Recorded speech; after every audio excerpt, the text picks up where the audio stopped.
ABVP বিজেপির ছাত্র সংগঠন নয়। আমরা তো শুনি যাদবপুরে গেলেই বিপদ। আগে একজন মন্ত্রীকে আক্রমণ করা হয়েছিল।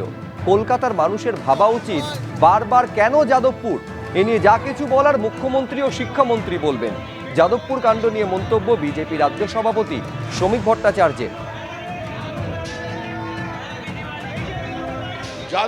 যাদবপুর ছাত্রদের বিষয়, তারা ক্যাম্পাসের ভেতরে কি করবে এটা তো ছাত্ররা বলবে। এবিভিপি তো আমাদের স্টুডেন্ট অর্গানাইজেশন নয়, তারা একটা জাতীয়তাবাদী ছাত্র সংগঠন। আমরা তো বারবার শুনে থাকি যাদবপুরে গেলেই বিপত্তি। মুষ্টিমেয় কিছু ছাত্র আছেন যেখানে বিচ্ছিন্নতাবাদের স্লোগান দেয়, ভারত বিরোধী স্লোগান দেয়, আফজাল গুরুর স্লোগান দেয়, তেরা কাতিল জিন্দা হয় এসব স্লোগান দেয়, ভারত তেরি টুকরে হোক এই স্লোগানও শোনা গেছে। অতীতে একজন মন্ত্রীকে ভেতরে আক্রমণও করা হয়েছিল, রাজ্যপালকে ছুটে যেতে হয়েছিল। দেখলাম অনেক ক্ষেত্রে এই নিয়ে যা কিছু বলার শিক্ষামন্ত্রী বলবেন, বিষয়টি তিনি দেখছেন। না না, এটা তো কলকাতার মানুষেরও বোঝা উচিত কেন যাদবপুরে এটা হচ্ছে।